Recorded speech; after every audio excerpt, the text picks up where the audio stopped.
Hey guys, Cravone here, and today's video is going to be focused on the Ascension dungeon, and it's going to cover the Order of Ascension Slayer task and the Legionnaires boss. Well, the bosses. As a result, this video is likely to be rather long, and not everyone is going to want to know the Slayer or the bosses. So I'm going to include skip links in the description below, so you can skip to the part that you want to hear. However, before you do this, if you're going to do the bosses and you're going to do Tertius, which is the third one, you will want to know what all of these mobs do first. If you already know, then feel free to skip ahead. But Tertius will spawn some mobs here, and I will not explain the mechanics of those mobs in the boss guide. I will explain them during the Slayer part. Now, the gear you need to take here. To be honest, in terms of armor is sufficient here. You can use Pernix if you want. Pernix might be a bit overkill if you're doing it on Slayer, but for the bosses it's pretty decent. You're going to want high accuracy weapons. So for Rorarius, you might be able to get away with sort of lower tier weapons, but definitely for the bosses, and if you're going to do Gladius, you're going to want some decent weapons, preferably tier 85 plus, stuff with tier 90 accuracy. So this would be the Shadow Glaives or Ascensions or Noxious longbow. So on screen now you see a map of the dungeon. You start where my white cursor is, not the Euro here bit. Also you can see where all the bosses are. So before we go anything, I'm going to explain keystones quickly. So all the mobs, including the bosses, have a chance of dropping one of 6 keystones. Each keystone is specific to a boss, and the name is written on the keystone. You require 1 keystone per boss kill. So this is your main Slayer income and your main cost when doing bosses. Now, in terms of the bosses, they each will drop a signet, and they will only drop 1 type of signet each. So you need to get a signet from each of the 6 bosses, and then you can make your Ascension crossbow. Also, all of the bosses here are considered under one boss title, Legions. So this is important when you're going for final boss, Reaper, or Insane final boss. Also, the threshold counts all Legion kills when it comes to the pet drops. However, each Legion only has 1 pet drop. Now onto the standard mobs. So first of all, you have the Rorarius or Rorarius, and these are just small little mobs. They're very numerous. They're very easy to kill. You can AoE them. I find Corruption Shot is very, very good here because it just hits all of them, and you can get a fast Slayer task done near the entrance with these, and it's really, really quick. Rorarius are absolutely crap for money, aside from the keystones. Gladius are much better, but Rorarius are much easier to kill, much less sort of irritating. So secondly, you have Gladius. Now, Gladius will periodically stun you, which makes him annoying. And so these are you sort of kill Gladius one at a time whilst you kill Rorarius en masse. And then the third type, sorry about that cut there, I had to actually look up the name of this. It's Capsarius, which is the third minion. Now, you wanna focus these when you're doing Slayer.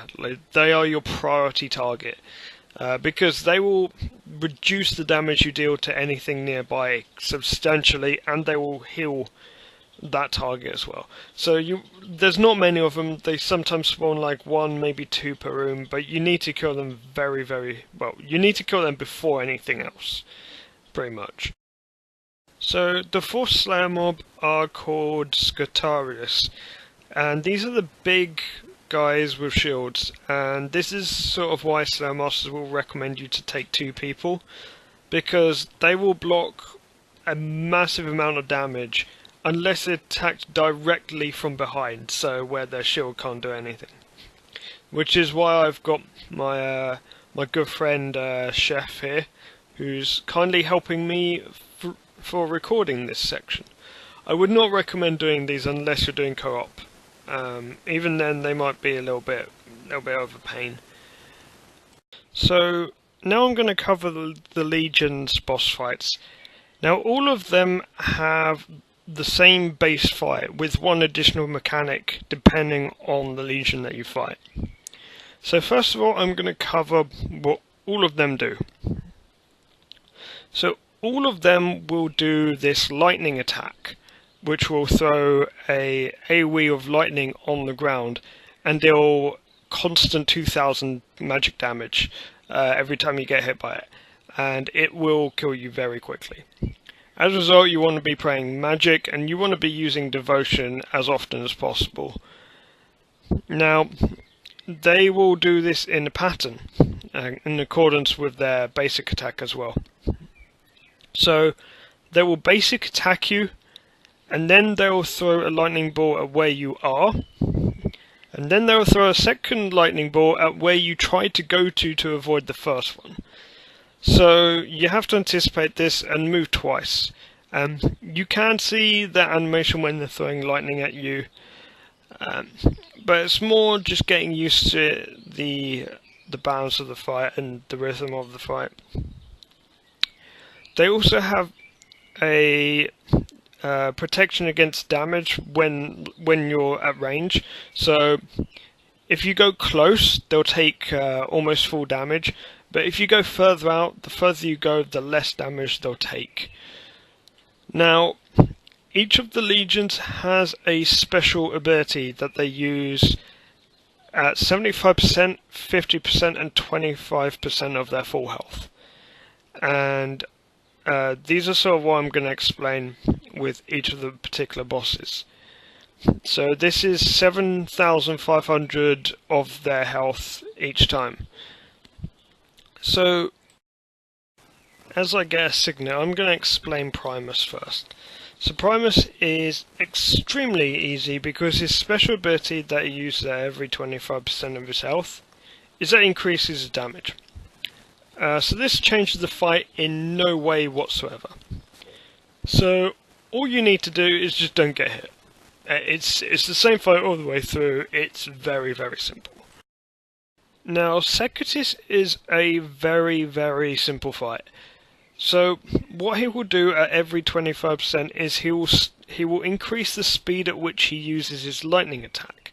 So, he'll use it more often, etc. At 25%, his standard magic attack will disappear entirely, and he will only use his lightning attack. So, the tactic here is just simply stay on the move. You fight him exactly like you would fight Primus. It's very straightforward. Now we get to Tertius. One of the two hardest in my opinion. I actually died whilst recording this at Tertius. So, what Tertius will do at every 25% is he will spawn adds. Now, when he's at 75%, he will spawn 3 Rorarius, and he will spawn these right underneath him. When he hits 50%, he will spawn 1 Gladius, and when he's at 25%, he will spawn a Capsarius. Now, clearly the Gladius is going to be a problem because it can stun you, so anticipation and freedom are definitely must-haves during this fight. Also, trying to avoid directly hitting Gladius, because I don't think he actually aggroes onto you unless you hit it with AoE or anything like that. Corruption Shot is fine here.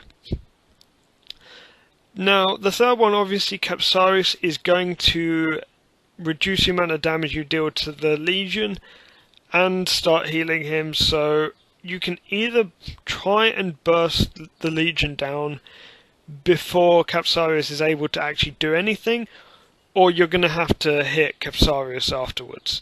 So the ideal thing is to take out Tertius before the Capsarius starts healing.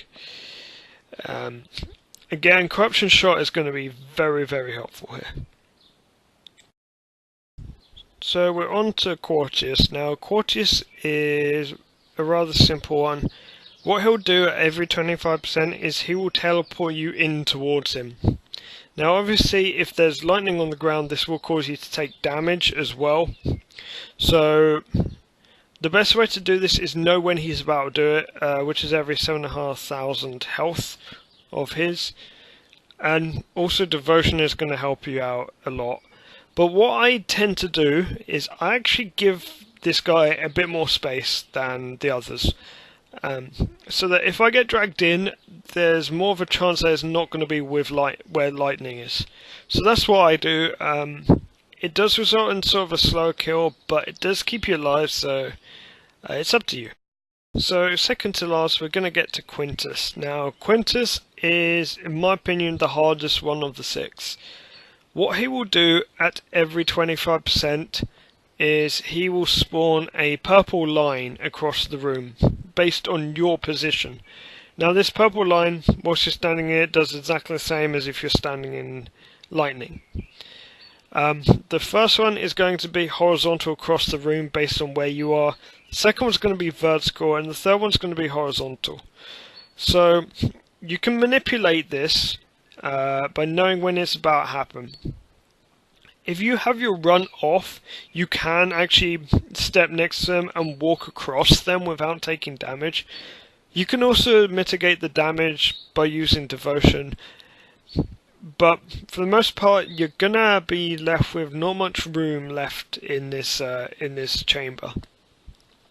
Something I was doing for later kills, was testing this out, was you can actually go to one of the corners and sort of bring the Legionnaire out of range, so that maybe you might have more space on the other side of the Legionnaire after you spawn the line.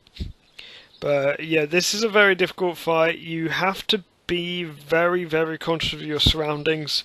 Be very careful when he's close to 2,000, when he's close to 22,500 health, when he's close to 15,000 health, and when he's close to 7,500 health.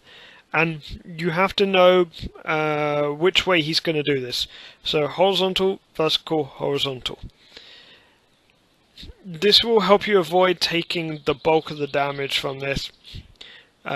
If absolutely necessary, bear in mind you can always go out to range if you're running out of space. So yeah, don't be afraid to go a little bit further, prolong the kill, but ensure that you stay alive. So now we get to the last Legion, which is Sextus. Now Sextus, unlike the previous 5, does not have a basic magic attack. The only attack he will use is the lightning attack, and he will alternate between the one that targets where you were standing and the one that targets where you were going. So just keep moving and you should be fine. Now the gimmick in his fight is that every 25% he will start increasing the length of time that his lightning stays on the ground, which can make movement at a close range quite difficult. So the best way to deal with this is to go round in a larger pattern, leaving a little bit more room. So I use this rectangle that he stands on, sort of like a guideline. I just skirt the edges of that. So yeah, that should be it for the guide. I hope people found this useful, both for Slayer and for the bosses. So yeah, I see that this video is actually not as long as I expected it to be. I've had some comments from you guys that some of my video guides are maybe a little bit too long, so I've sort of really made an effort to try and cut down the length of these. So hopefully this worked. Leave feedback in the comments. So yeah, thank you for watching, and I'll see you guys later.